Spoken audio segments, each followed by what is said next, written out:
नमस्कार। उत्तराखंड की खबरों के साथ मैं हूं मनोज मानस। खबरों का रुख करेंगे उससे पहले आपको दिखाएंगे इस वक्त की अहम हेडलाइंस। हल्द्वानी में रक्षा मंत्री राजनाथ सिंह ने जनसभा को किया संबोधित। उत्तराखंड सरकार के 4 साल पूरे होने पर हुआ कार्यक्रम। रुड़की में ईद पर अमन चैन की दुआ, हजारों लोगों ने अदा की नमाज। फूलों की बारिश और मिठाइयों के साथ मनाई गई ईद। नैनीताल के गेठिया पड़ाव में सड़क हादसा, उन्नाव के 2 पर्यटकों की मौके पर मौत। कार 80 मीटर गहरी खाई में गिरी, गंभीर रूप से घायल अतुल दुबे और श्याम को अस्पताल भेजा गया। उत्तराखंड अधीन सेवा चयन आयोग ने घोषित की परीक्षा तिथि 17 मई को होंगे। पेपर लीक से रद्द हुई स्नातक स्तरीय परीक्षा। हरिद्वार कुंभ से पहले अपग्रेड होगा ज्वालापुर सब स्टेशन, 200 MVA होगी कुल क्षमता। कुंभ मेले के लिए बिजली व्यवस्था सुदृढ़ की जाएगी। और उत्तराखंड में मौसम का मिजाज बदलते ही बारिश बर्फबारी शुरू। हाईवे शुक्की टॉप में वाहनों की आवाजाही बंद। आप देख रहे हैं के न्यूज, खबरों का सारथी। और अब खबरें विस्तार से। हम खबर हरिद्वार से, जहां कुकिंग गैस किल्लत के बीच कटौती का खेल उजागर हुआ है। प्रत्येक सिलेंडर से गायब की जा रही है 1 से 2 किलोग्राम कुकिंग गैस। विभागीय जांच में सिलेंडर में घटतौली की बात सामने आई है, साबित हुई है। रोशनाबाद गैस एजेंसी से जुड़ा ये मामला सामने आया। लोगों ने गैस किल्लत के बीच लगाया धांधली का आरोप। डिलीवरी करने वाले कर्मचारी पार करते हैं 1 से 2 किलो गैस, आम उपभोक्ताओं को बना रहे घटतौली का शिकार। जिला पूर्ति विभाग की टीम ने मौके पर पहुंचकर जांच की है। जांच में कुछ सिलेंडरों में गैस कम पाई गई, लगभग 1 से 2 किलोग्राम गैस कम पाई गई। टीम द्वारा जांच रिपोर्ट पेश करने पर कार्रवाई की बात कही जा रही है।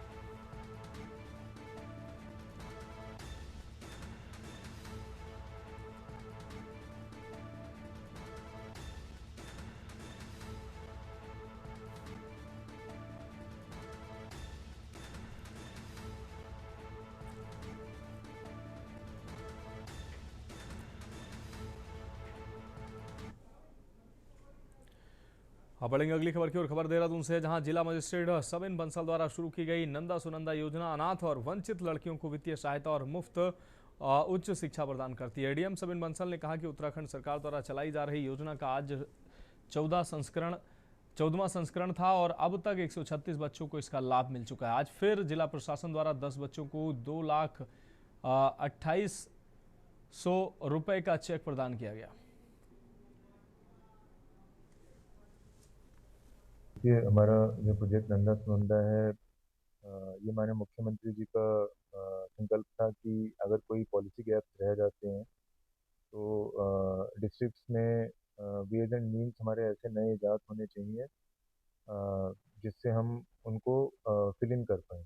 तो इसी तरह से ये एक ऐसा फिनोमिना था कि कुछ हमारी जैसे लड़कियां पढ़ रही हैं स्कूल्स में, कॉलेजेस में, अपनी ग्रेजुएशन पोस्ट ग्रेजुएशन कर रही हैं और मीनवाइल उनका फैमिली में कोई ऐसी ट्रेजेडी हो गई, ईदर ऑफ द पेरेंट्स में किसी की डेथ हो गई, अर्निंग मेंबर नहीं रहे, या ऐसी इकोनॉमिक हार्डशिप्स हो गई, कोई इतने गंभीर बीमार हो गए पेरेंट्स कि वो आगे अपनी पढ़ाई रिज्यूम नहीं कर पा रही और उसको ड्रॉप आउट लेना पड़ रहा है।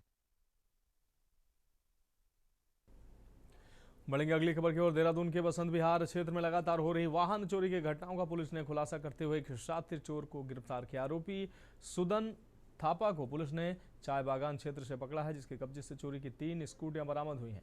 पुलिस के अनुसार आरोपी कुछ दिन पहले ही जेल से छूटा था और नशे की लत के चलते दोबारा चोरी की वारदातों को अंजाम दे रहा था। सीसीटीवी फुटेज के आधार पर करीब 95 कैमरों की जांच के बाद पुलिस ने आरोपी तक पहुंच बनाई। गिरफ्तार आरोपी के खिलाफ पहले से ही वाहन चोरी के करीब 16 मुकदमे दर्ज हैं। पुलिस ने बताया कि आरोपी चोरी की स्कूटियों को बेचने की फिराक में था।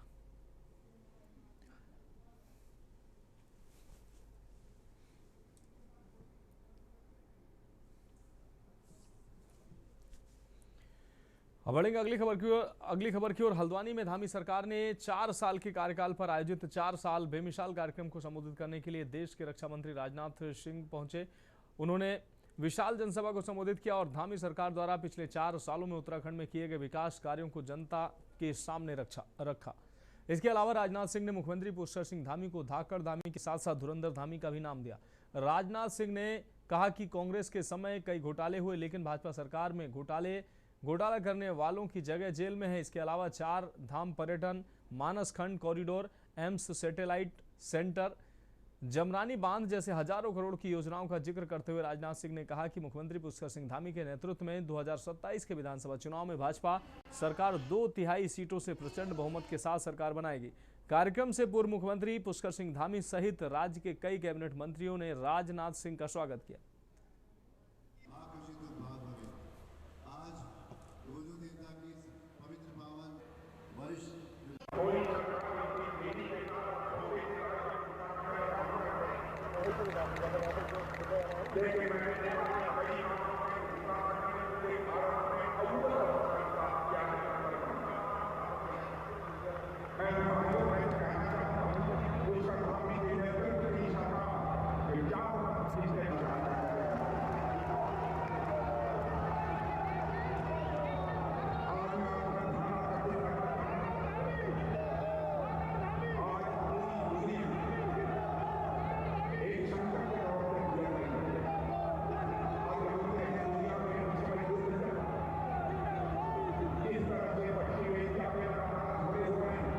ऐतिहासिक कार्यकाल हुआ है और लोगों ने मन बना लिया है कि अगली बार तीसरी बार हम हैट्रिक करेंगे और भारतीय जनता पार्टी को भारी सफलता मिलेगी धामी जी के नेतृत्व में, मोदी जी के नेतृत्व में।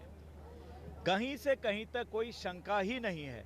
हमारे विपक्षी चाहे कुछ भी कहें, कितना माहौल खराब करें, लेकिन कुछ नहीं कर पाएंगे। विकास की नदियां बह रही हैं। देखिए, आज 4 साल बेमिसाल कार्यक्रम यहाँ पर माननीय हमारी सरकार के जो कार्यक्रम यहाँ पर हुआ था ऐतिहासिक रहा, और जो पुष्कर धामी जी के नेतृत्व में लगातार यहाँ पर 4 साल से सरकार के द्वारा जो काम किए गए, अनुग्रही काम किए गए और ऐतिहासिक काम किए गए, और जो काम आज तक नहीं हुए वो माननीय पुष्कर धामी जी की सरकार के द्वारा किए गए। निश्चित रूप से युवाओं के लिए, माताओं के लिए, बुजुर्गों के लिए, पहाड़ के लिए, तराई के लिए, मैदान के लिए, भाबर के लिए जो काम आज तक कभी नहीं हुए काम हमारी सरकार ने किए, आगे भी ये काम निरंतर चलते रहेंगे। जन जन की सरकार 4 साल बेमिसाल माननीय नरेंद्र मोदी जी के मार्गदर्शन में और आदरणीय पुष्कर सिंह धामी जी के नेतृत्व में उत्तराखंड में 4 साल सरकार के पूरे हुए। वैसे तो 9 साल पूरी भाजपा सरकार को हुए।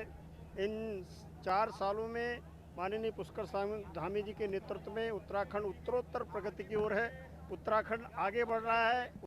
देखिए, 4 साल बेमिसाल के संबंध में अभी कुछ दिन पहले देहरादून के हरिद्वार के अंदर बहुत महाविशाल रैली हुई थी, और आज हल्द्वानी के अंतर्गत अपने माननीय रक्षा मंत्री जी इस रैली को संबोधित करने के लिए आ रहे हैं।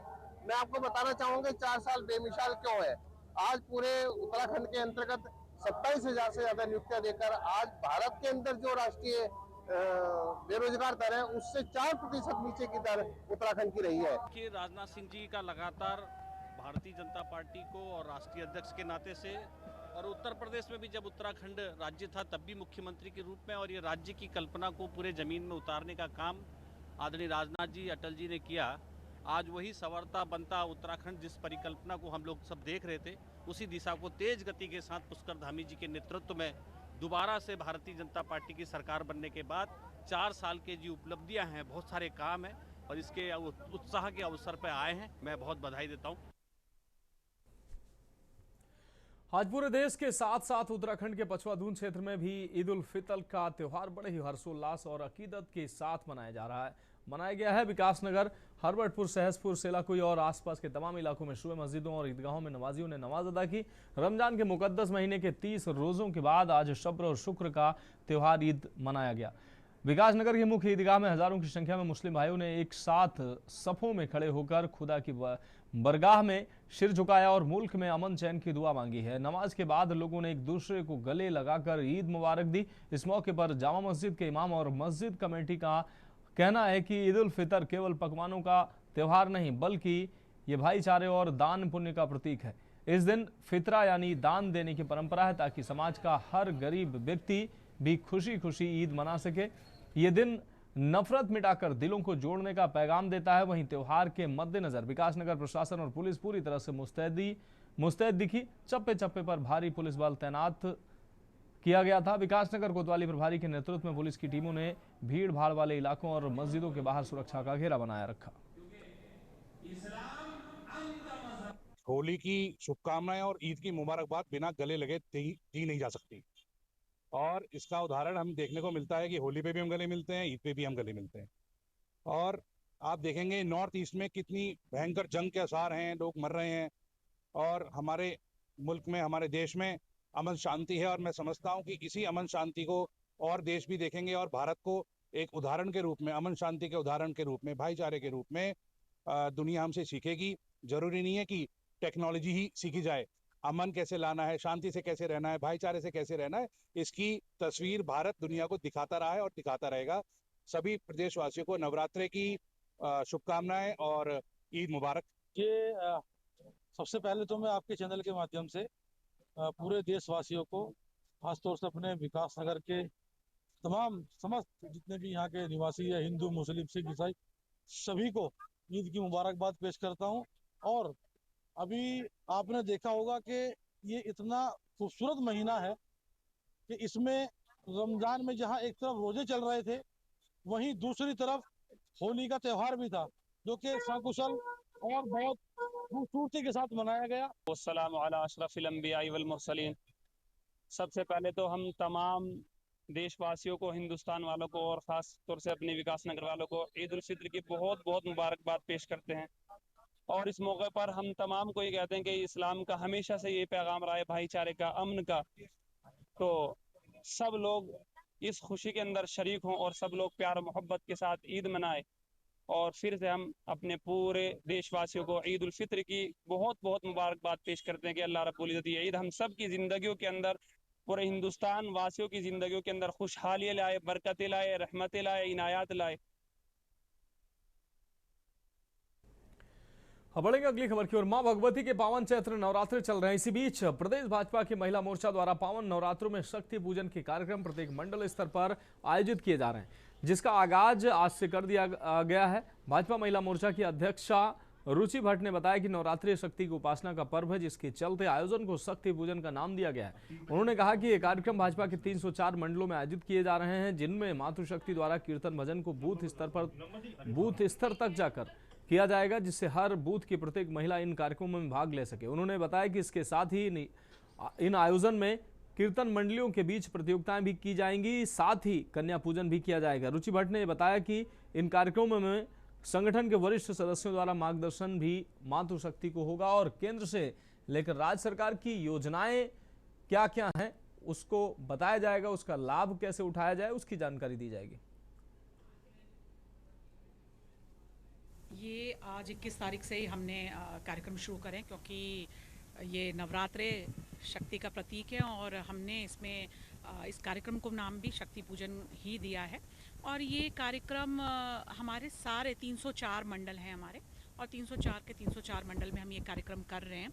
और इस कार्यक्रम का स्वरूप हम लोगों ने रखा है ऐसा कि हम जो बात कर रहे हैं कि बूथ तक की महिला तक पहुँचे या बिल्कुल निचले स्तर तक हम पहुँच पाएँ, तो इसमें हमने कीर्तन मंडलियाँ और महिला मंगल दल।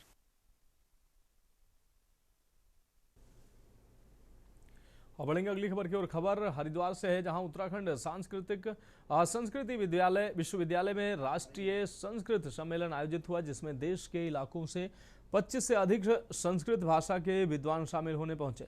राष्ट्रीय संस्कृत सम्मेलन में विकसित भारत के निर्माण में संस्कृत के युवा लेखकों के योगदान को लेकर विचार विमर्श किया गया। इसके बाद हुए संस्कृत कवि सम्मेलन में रचनाकारों ने अपनी प्रस्तुतियां दी और कार्यक्रम का आयोजन उत्तराखंड संस्कृत यूनिवर्सिटी और साहित्य अकादमी के संयुक्त तत्वाधान में हुआ।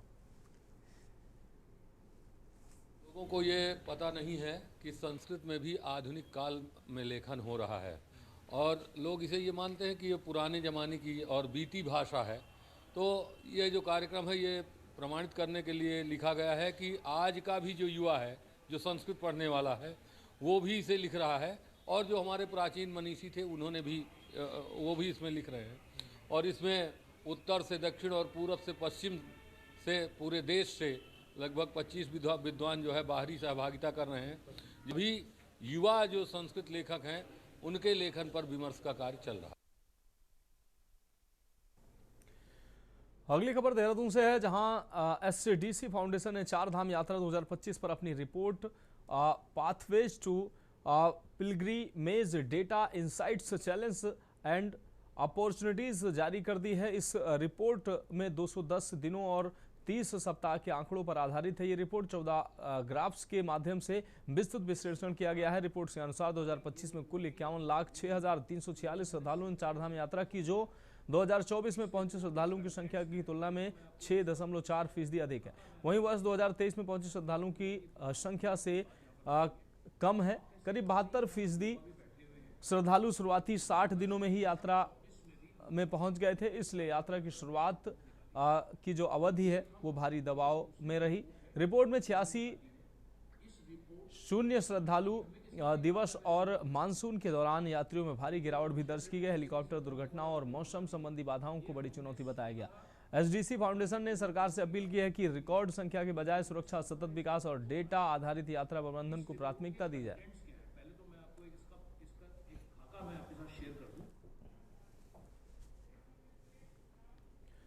खबरों में वक्त एक अहम ब्रेक का, जल्द हाजिर होंगे।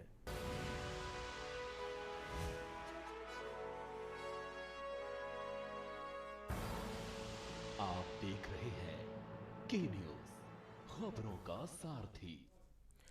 ब्रेक के बाद उत्तराखंड की खबरों में एक बार फिर से आपका स्वागत है। बढ़ेंगे अगली खबर की ओर। डोईवाला में गैस संकट लगातार गहराता जा रहा है। गैस सिलेंडर लेने के लिए उपभोक्ताओं की लंबी कतारें एजेंसियों और गोदामों के बाहर देखी जा रही हैं। प्रशासन के प्रयासों के बावजूद हालात में सुधार नहीं हो पा रहा है। अठूरवाला स्थित इंडियन अभिनव गैस एजेंसी में स्थिति और ज्यादा खराब बताई जा रही है, जहां ऑनलाइन बुकिंग सुविधा ठप होने से लोगों को भारी परेशानी का सामना करना पड़ रहा है। उपभोक्ता सुबह से लाइन में लगकर सिलेंडर बुक कराने को मजबूर है। जानकारी के मुताबिक एजेंसी में करीब 7,000 गैस कनेक्शन हैं, जबकि लगभग 1500 सिलेंडरों का बैकलॉग चल रहा है। कई उपभोक्ताओं का कहना है कि उन्होंने 2 महीने पहले बुकिंग कराई थी, लेकिन अब तक सिलेंडर नहीं मिला है। स्थानीय लोगों ने जल्द गैस आपूर्ति सुचारू करने और ऑनलाइन व्यवस्था ठीक करने की मांग की।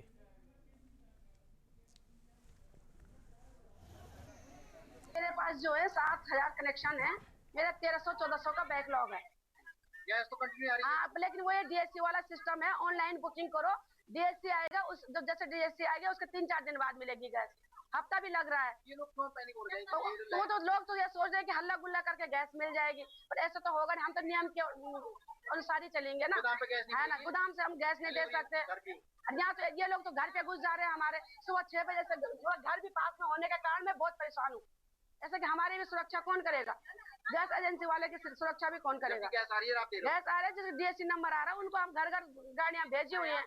तो वो लोग ये सोचे हल्ला गुल्ला करके तो गैस मिल जाएगी। ये तो हम पता है ऐसे प्रेशर पड़ रहा है ऊपर से। जो है लोगों का जो असल में क्राइसिस इसको ले रहे हैं कि ये क्राइसिस है, क्राइसिस नहीं है। इसमें जो है व्यवस्था बनाने की जरूरत है। बाकी जब एजेंसी वहाँ से जो है प्लांट से गाड़ी आ रही है, सारा कुछ हो रहा है, तो फिर दिक्कत क्या है? इसमें जो है लोग अपने उसमें जो है जो बुकिंग नंबर है उसको देखने के बजाय सीधे यहाँ एजेंसी पर भीड़ लगा रहे हैं। ये अनावश्यक है। इसमें जो है बाकी और लोगों को भी दिक्कत हो रही है। इन लोगों को यही समझाना है कि भाई जैसे तुम अपना बुकिंग देखो, बुकिंग जब की है 25 हमारे जो है शहरी क्षेत्र के लिए और 45 जो है उस ग्रामीण क्षेत्र की है। तो उसी हिसाब से आप जो है अपने मैसेज के हिसाब से यहाँ पर अपना जो है आपको घर में ही मिलेगी। रुड़की से एक खूबसूरत तस्वीर सामने आई है, जहां ईद उल फितर का पर्व पूरे हर्षोल्लास और भाईचारे और एकता के संदेश के साथ मनाया गया। नमाज के बाद गले मिलते लोगों ने जहां मोहब्बत का पैगाम दिया, वहीं समाज में सौहार्द की मिसाल भी पेश की। रुड़की नगर में ईद उल फितर का त्यौहार इस बार बेहद हर्षोल्लास और आपसी भाईचारे के साथ मनाया गया। सुबह होते ही शहर और आसपास के ग्रामीण इलाकों की ईदगाहों, मस्जिदों में नमाज अदा करने के लिए रोजेदारों की भारी भीड़ उमड़ पड़ी। मुख्य ईदगाह में हजारों लोगों ने एक साथ नमाज अदा की। नमाज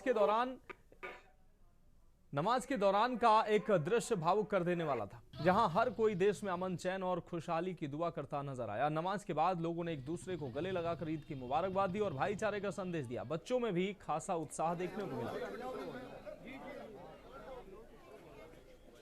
माशाअल्लाह आज ईद का दिन है और आज सरजमीन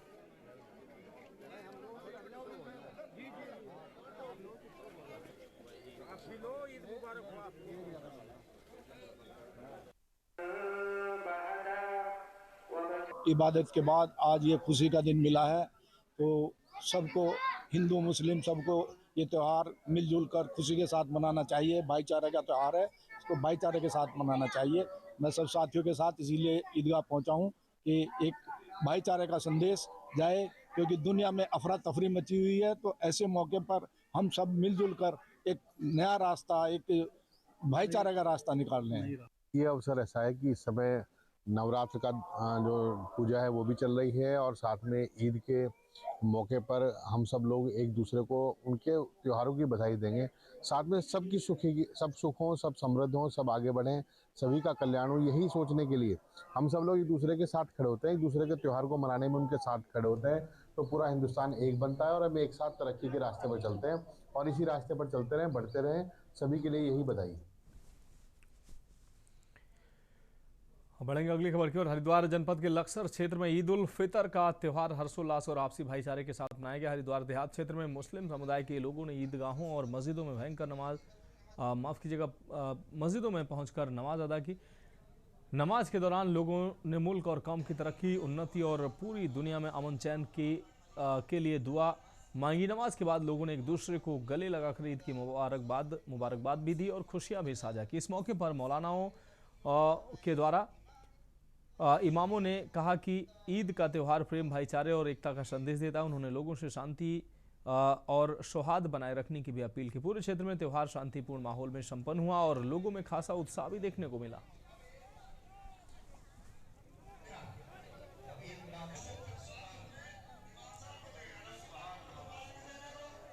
माशाअल्लाह आज ईद का दिन है और आज सरजमीन बसेड़ी में ईदगाह की नमाज ईदगाह में अदा की गई है। प्रशासन ने भरपूर हमारा सहयोग किया है, किसी तरह का कोई इतना फसाद नहीं हुआ। बड़े सुकून और इत्मीनान के साथ प्रशासन की जिम्मेदारी में नमाज ईद का दुगाना अदा किया गया है।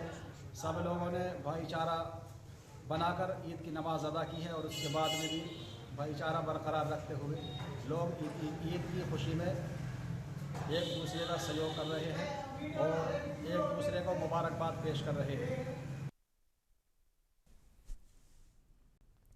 हल्द्वानी में आज देश के रक्षा मंत्री राजनाथ सिंह का दौरा हुआ। उत्तराखंड में प्रदेश सरकार के 4 साल पूरे होने के उपलक्ष्य में आयोजित इस कार्यक्रम को लेकर प्रशासन और पुलिस पूरी तरह से मुस्तैद नजर आए। बताया जा रहा है कि रक्षा मंत्री, आपको बता दें, रक्षा मंत्री वहां पहुंचे, 20,000 से अधिक लोगों को उन्होंने संबोधित किया। सभी तैयारियां पूरी मुकम्मल थीं और कार्यक्रम स्थल पर भारी भीड़ भी देखने को मिली।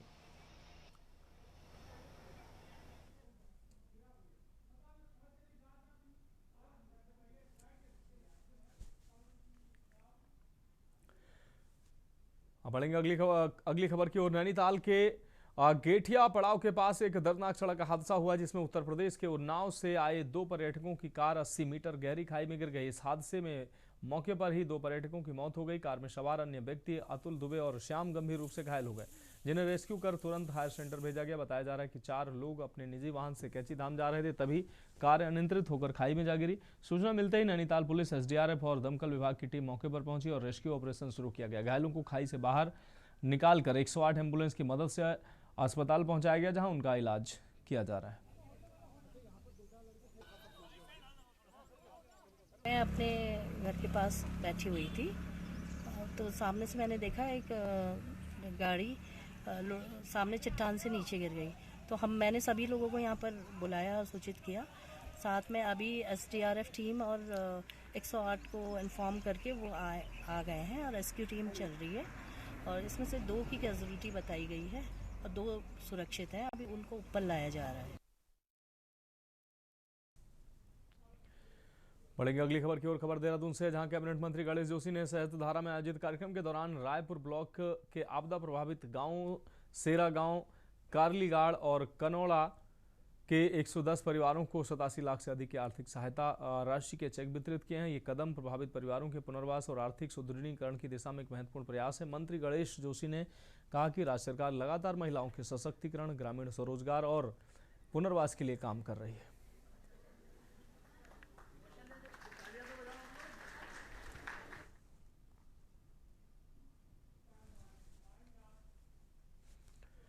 फिलहाल उत्तराखंड की खबरों में अभी के लिए मेरे साथ इतना ही। मुझे दीजिए इजाजत और आगे आप देखिए के न्यूज इंडिया का खास कार्यक्रम कहानी।